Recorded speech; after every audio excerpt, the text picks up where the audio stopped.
Hello, and welcome back to MoJo, JoJo's Bizarre Adventure, the one and only Powerpuff Girls / JoJo's Bizarre Adventure recap and discussion podcast. I'm Raven, I use they, them pronouns. And I'm Alison, and I go by she or her. This week we are discussing the episodes, the Stardust Crusaders episodes, I should say. Darby the Player Part 2 and the Miasma of the Void Cool Eyes Part 1. Before we get into those episodes, though, just a reminder to follow/subscribe to the pod if you haven't already, and leave us a comment or a review. We could really use the feedback, and we'd love to be able to get pushed out there more so that folks can find the pod. We might even read your review on the show, maybe.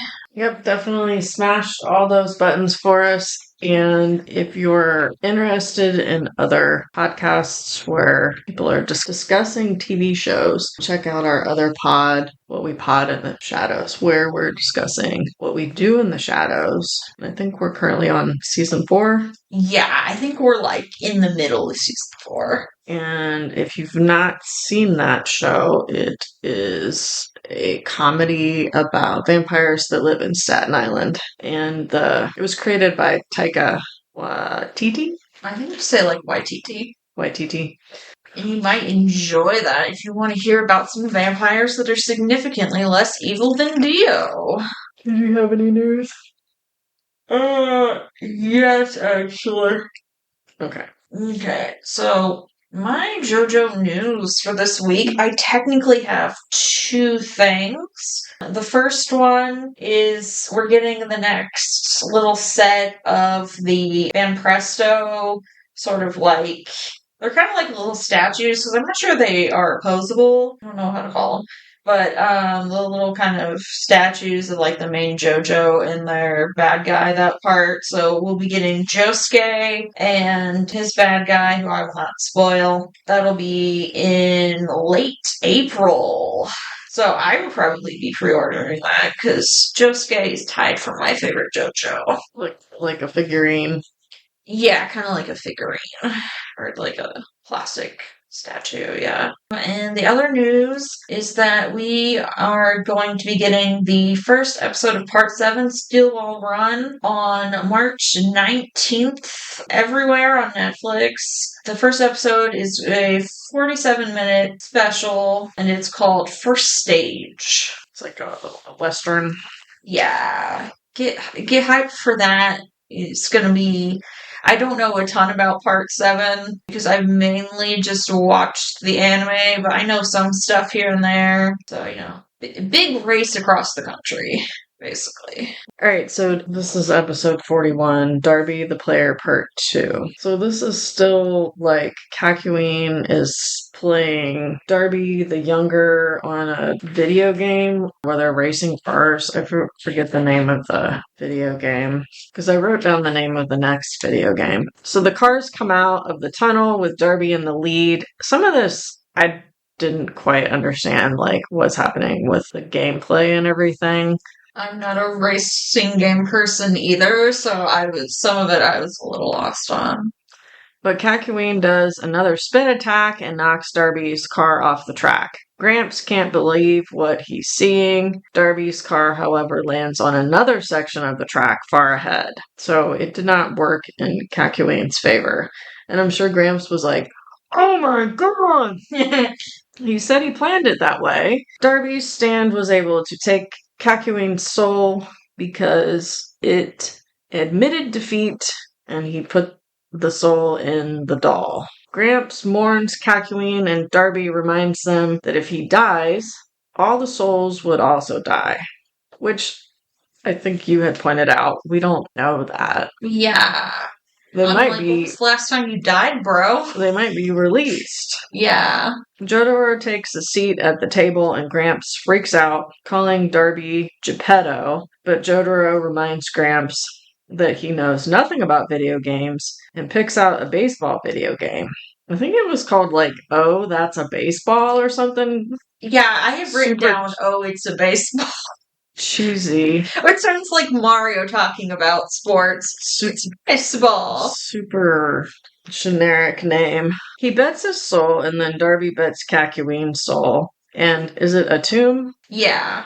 A tomb lets go of Jotaro's arm. So, like, I don't know if that's how he kind of pulled them into that. It's almost like another dimension or something. Yeah, it's a little island dimension. So he had like a hand on like grabbing Jotaro's wrist this whole time. So he lets go because he bet his soul. And he needs both hands to play the game, I think. Jotaro picks the Jaguars and offense. Darby, the Red Dragons.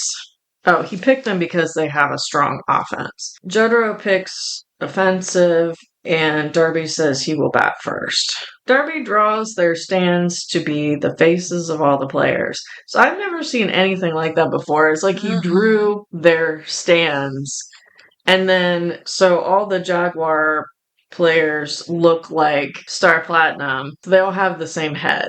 Yeah. And then Darby's drew his stand, a tomb, and so his red dragons all have a tomb's head. Yeah, it's like he drew on the TV screen, which I thought was wild. I'm like, that's not a touch screen. This is the 80s. Yeah. Darby's team pitches, but Jotaro swings early. It's revealed Jotaro doesn't even know how to play the game. The second pitch, he swings too late. Gramps is freaking out. Jotaro's first batter strikes out. Gramps demands Jotaro tell him what his plan is. Darby says he's not buying that Jotaro is an amateur.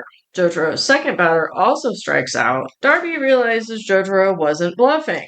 Jotaro says he's gotten the hang of the controller, smashes a home run. Jotaro hits 3 more home runs. Gramps offers Darby to go free if he releases Kakyoin and takes them to Dio after seeing Jotaro's success. Darby reveals his older brother never practiced his gambling skills on him. Darby the older tried to put moves on Darby the younger's girlfriend when he was just 15. So the older one was like 10 years older. Darby beat the crap out of him, and the older realized he couldn't beat the younger. Darby changes pitchers and announces his next pitch. Jotaro swings and pops it up, and it's caught, and he's out. Gramps and Jotaro worry Darby can read minds. Darby says his first batter is hitting a home run. Gramps says the game console is clean and untampered with.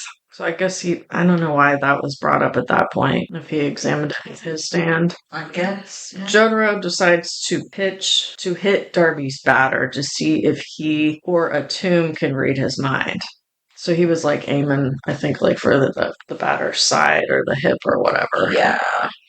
Darby's player steps back and hits a home run. So yes, he did figure out that he was trying to hit him. Gramps freaks out, resembling a scarecrow. It's just like the way he looked when he's like freaking out, like the way his hat was and stuff. Yeah. Gramps fears they can't beat a mind reader. Jotaro aims low and outside, and Darby still hits a home run. He hits a third. Then Jotaro takes off his hat.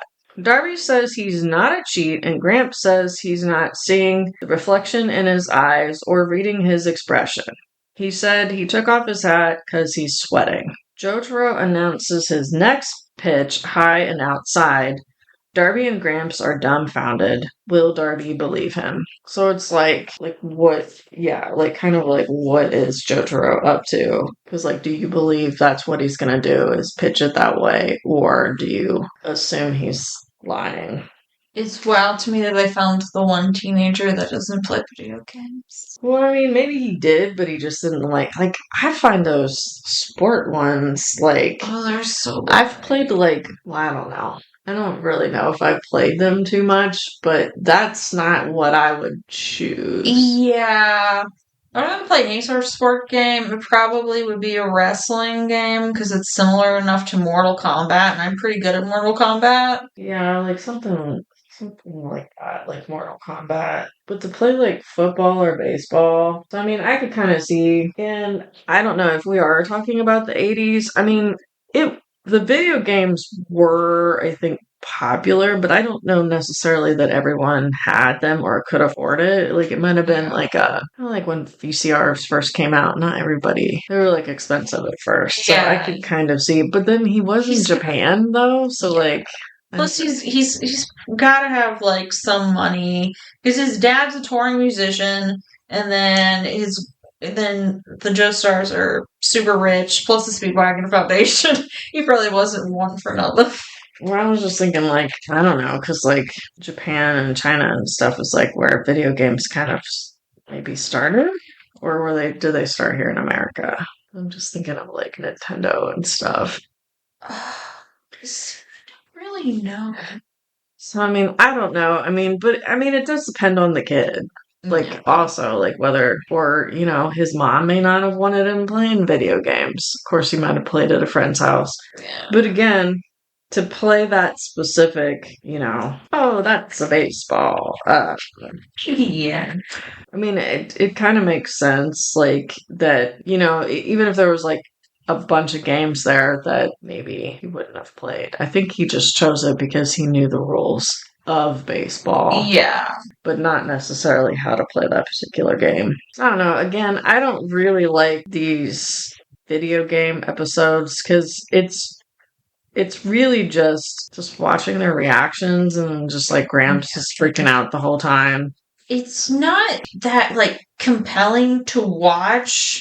And I forget if I said this last time or if I just said this when we were taking notes, but it's like, it's not quite like watching a Let's Play. It's like watching someone's reaction to Let's Play, and then also you have to take notes on that Let's Play. Yeah, it's like I get watching a Let's Play if you're kind of wanting to know ahead of time, like, oh, is this something I'm gonna want to play? Or like if you can't get through a certain part, or if you just enjoy the streamer, because sometimes I'll just be like, I wouldn't maybe play that game, but I like that streamer, so I'll watch them.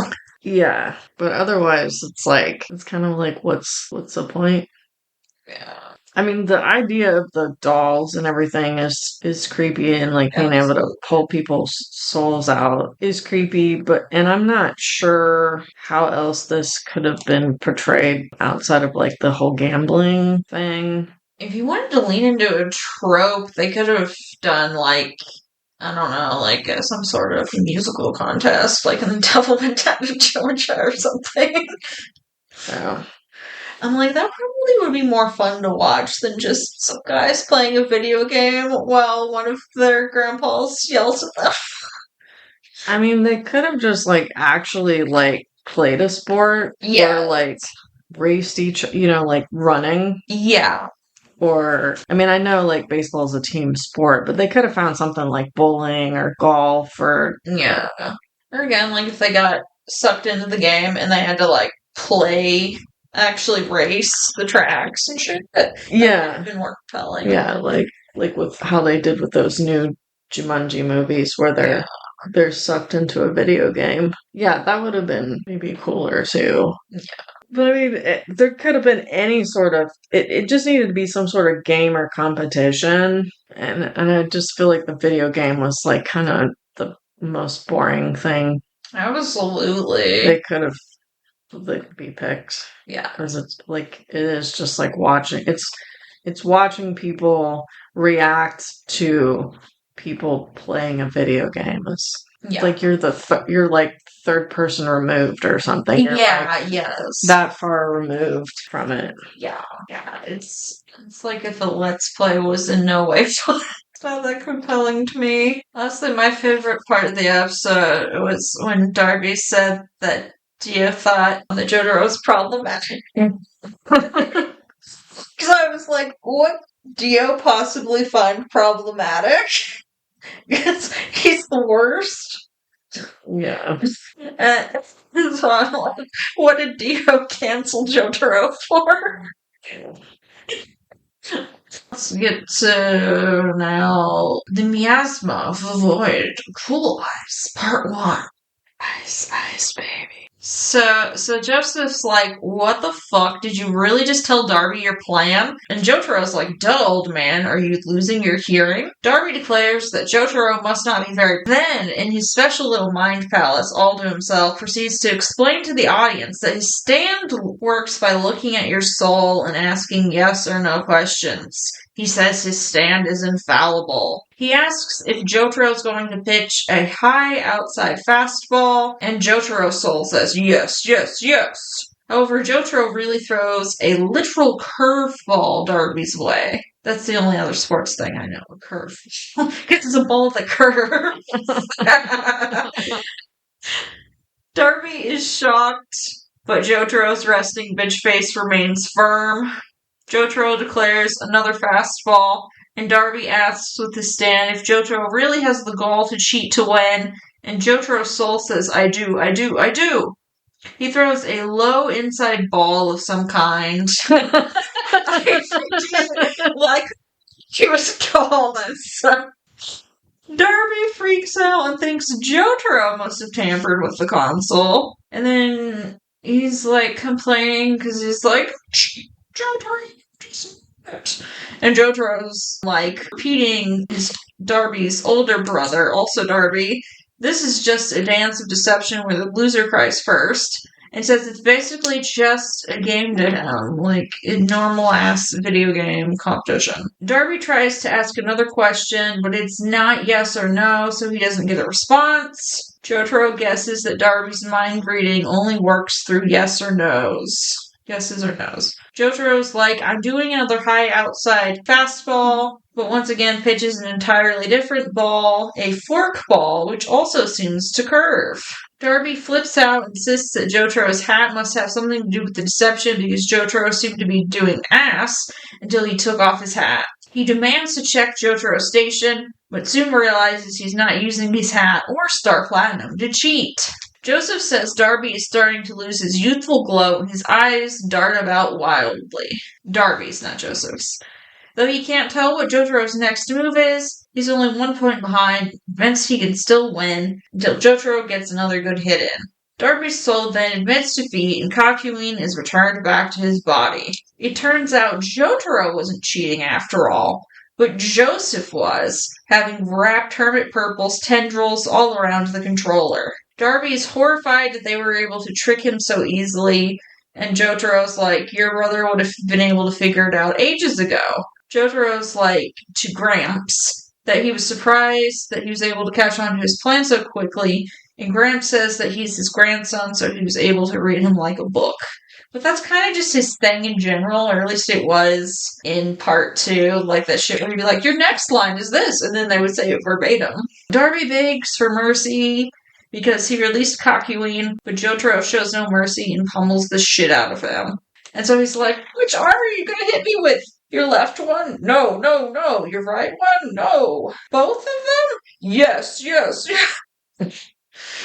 He gets hit so hard, he blasts off like Team Rocket, knocking a hole into the ceiling of the illusion where the guys can escape. I think every time Jotaro was saying he was going to do a high outside fastball, but then never threw a high outside fastball. But I guess it was the whole time that Gramps was actually pitching. Yeah. So that's why Darby couldn't. So I did think that maybe actually Joseph does know video games, so that was part of the bluff. Because, like, he was kicking ass.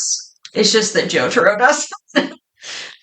But, like, what was the signal, though? Like, what was Jotaro saying by taking his hat off that Gramps picked up on? I have no fucking clue. Or was he covering the controller, like, so the tendrils couldn't be seen? I just wasn't. I'm confused on that one as well. Like, if anyone knows what we're supposed to get out of that, like... You can tell us, it's fine. Like, Gramps wanted, or he was trying to signal something to Gramps by taking the hat off. Yeah. So, I mean, with each of those pitches, like, I guess Darby must have hit some of them, though, right? Or where did Darby... Basically, after Jotaro got that first home run, which was really Joseph getting the home run, when Darby started to get his ass beat. So did Darby hit his runs previously, then? He was like striking him out at first, yeah. And then he took the hat off and suddenly he was doing great.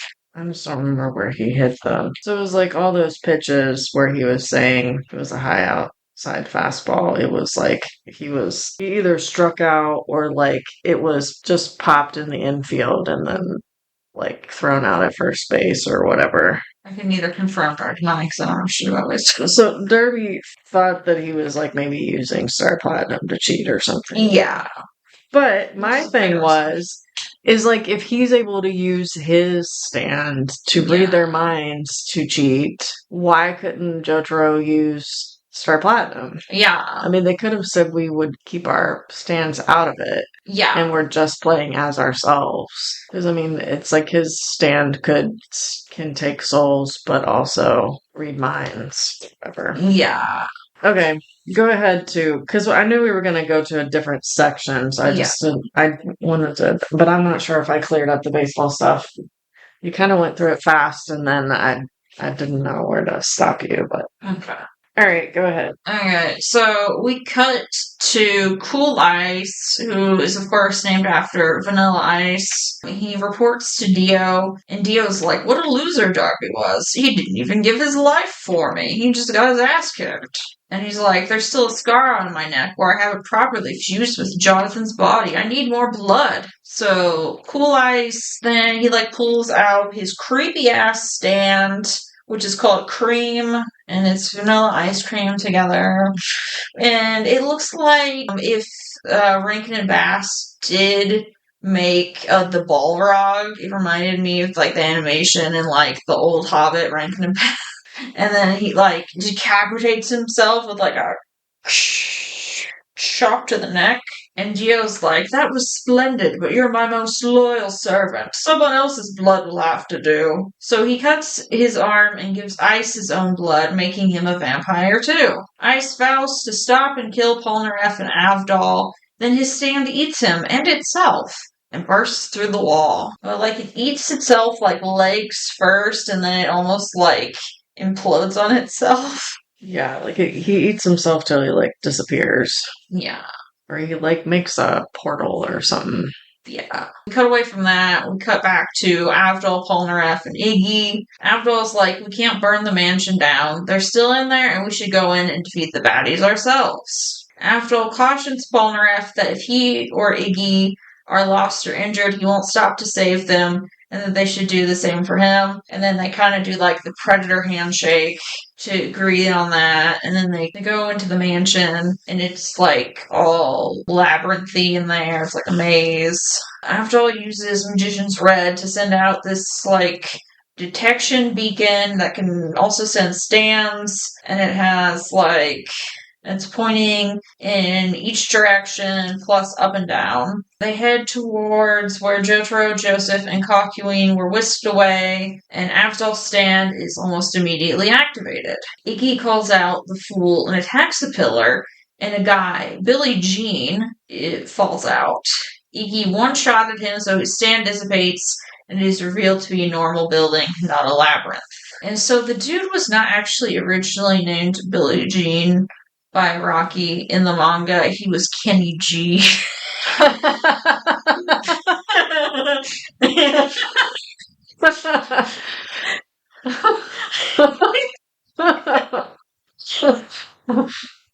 So why did Kenny G fall out of favor?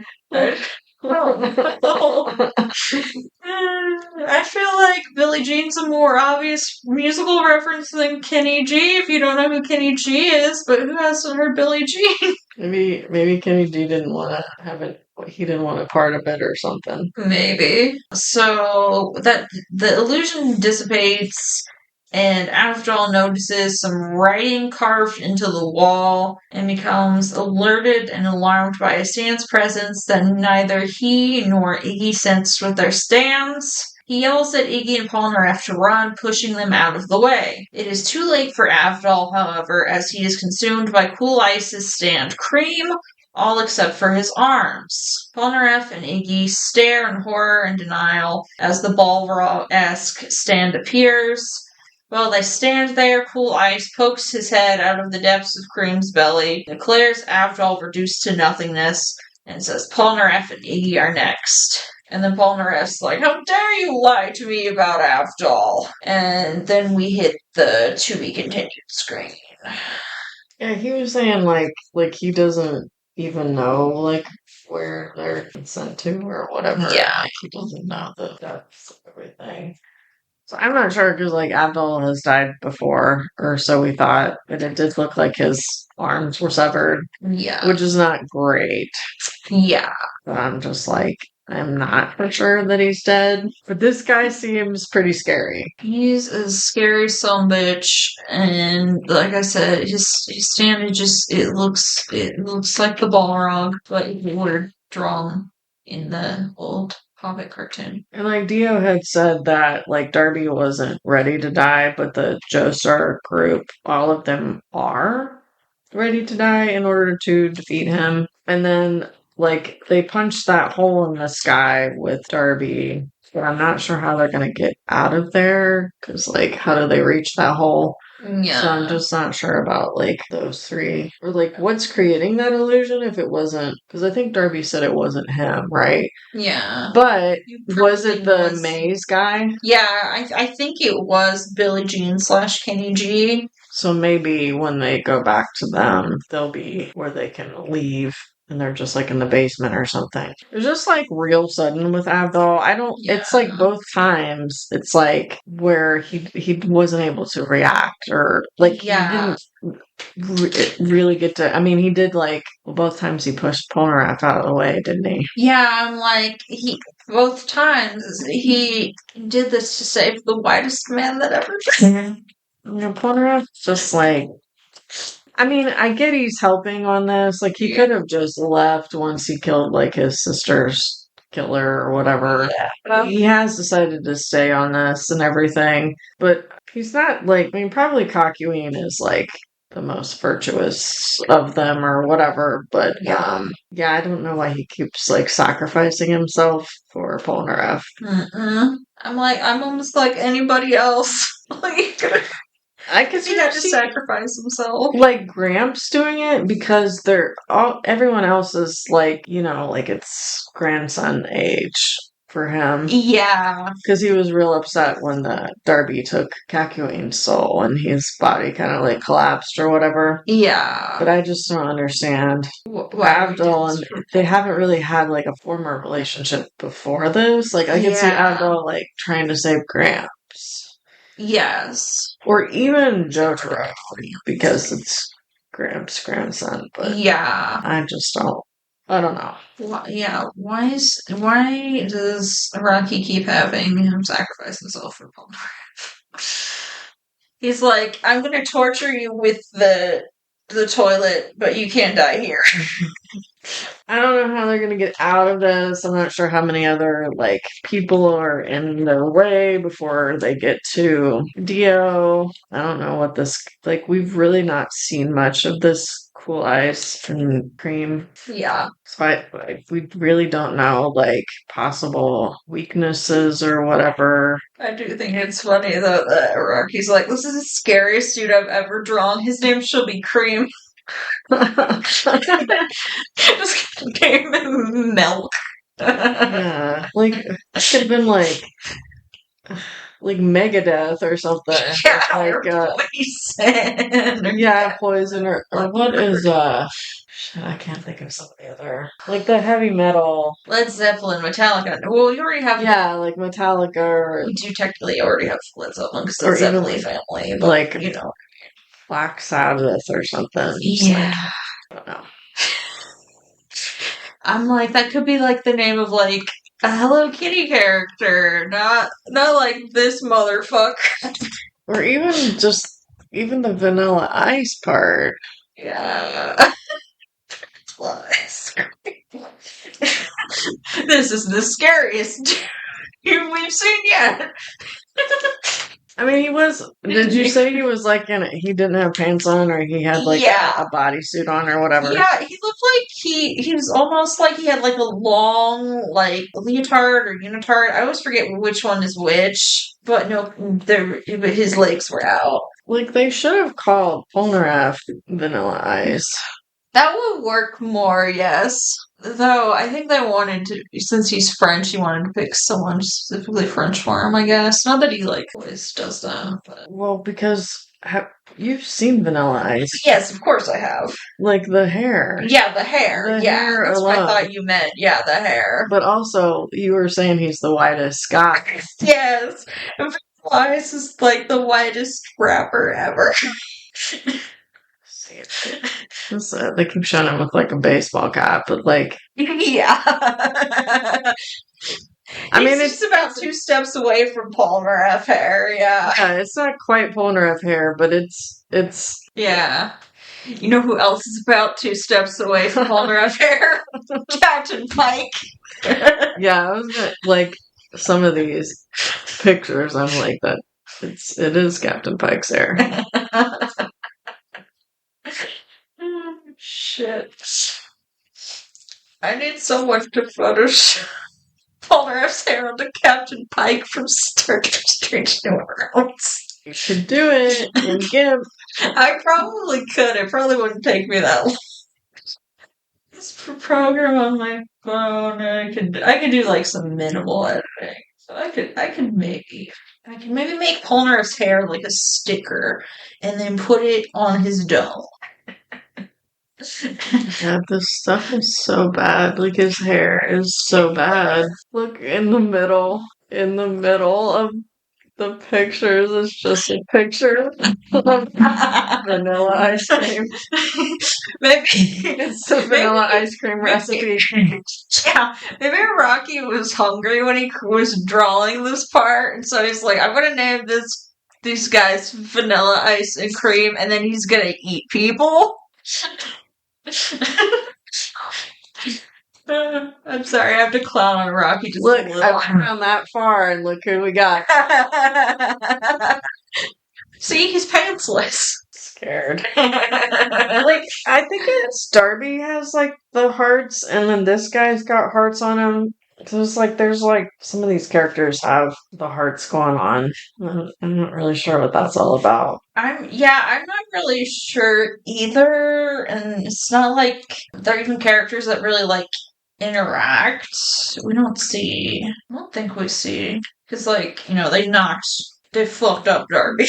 I don't think he's getting back up for now, anyways. So I don't think we see him interact with Zeus hearts on their stand. Wait, no, it's a star, isn't it? It's the Joestar. Yeah. Just star for Joestar, yeah. It was like, oh, if they had a birthmark, but yeah, that could tie in more, like, especially if like Dio was in some way instrumental in activating their stands. Maybe it's like that their hearts are bound to Dio. I don't know. If it was Kingdom Hearts, that's probably what it would mean. But that's a different genre of anime. Though I also love Kingdom Hearts. Alright, so next time we come back and discuss some more episodes, we are going to be talking about the Miasma of the Void Cool Ice parts 2 and 3. And then after that, we will just have 2 more podcast episodes of this part, and then we will be going back to the Powerpuff Girls. We'll be in season 4 of that. So get ready for that. Get ready for the beginning of the end of this part. And get ready to focus back in on Powerpuff Girls mode. And just again, if you haven't already, hit those like, subscribe, follow, comment, review buttons, whatever they're called, on whatever platform you're listening to this on. And yeah, leave us a review. We might even read it on the show. And don't forget to check out What We Pod in the Shadows. Yeah. So until next time, I'll be the roundabout. Goodbye. Goodbye.